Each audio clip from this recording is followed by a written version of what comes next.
In a democracy that thrives on data-driven justice, the last comprehensive caste data collection, the SECC 2011, remains unpublished.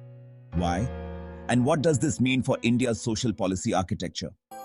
The Socio-Economic and Caste Census 2011, or SECC, was a first-of-its-kind attempt to map the socio-economic and caste realities of Indian households. Conducted between 2011 and 2013, it covered 24.39 crore households across 640 districts. Census 2011, under the Ministry of Home Affairs, gathered personal information protected under confidentiality.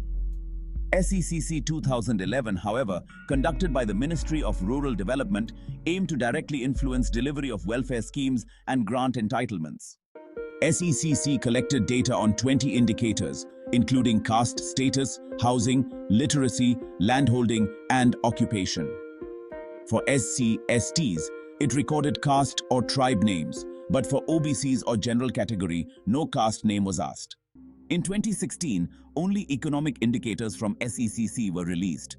The caste data remained under wraps, citing inconsistencies and concerns over its reliability.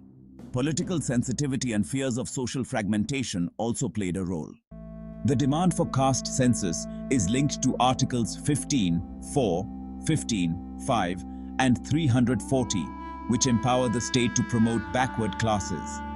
Without disaggregated caste data, policy for OBCs lacks credible grounding in constitutional mandates. In rural areas, the SECC covered occupation, housing material, land ownership, caste, and social group. In urban areas, the focus shifted to employment type, wage income, and consumer assets, offering a granular view of socio-economic inequality. From Bihar to Tamil Nadu, political parties have pushed for publication of the data to justify affirmative action.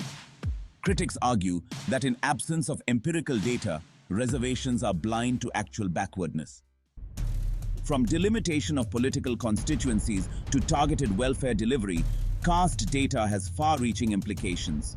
Without it, policies risk being anecdotal, not evidence-based. The delay has also affected rational quota expansion. The delay of Census 2021 due to COVID-19 has reignited calls to include caste enumeration. As India aspires for inclusive development, experts argue, without caste data, equity remains an aspiration, not an achievement. The SECC 2011 caste data remains India's invisible mirror. It exists, yet is unseen. As we move into a data-governed era, the question is not just when it will be released, but whether Indian democracy can afford to ignore it any longer.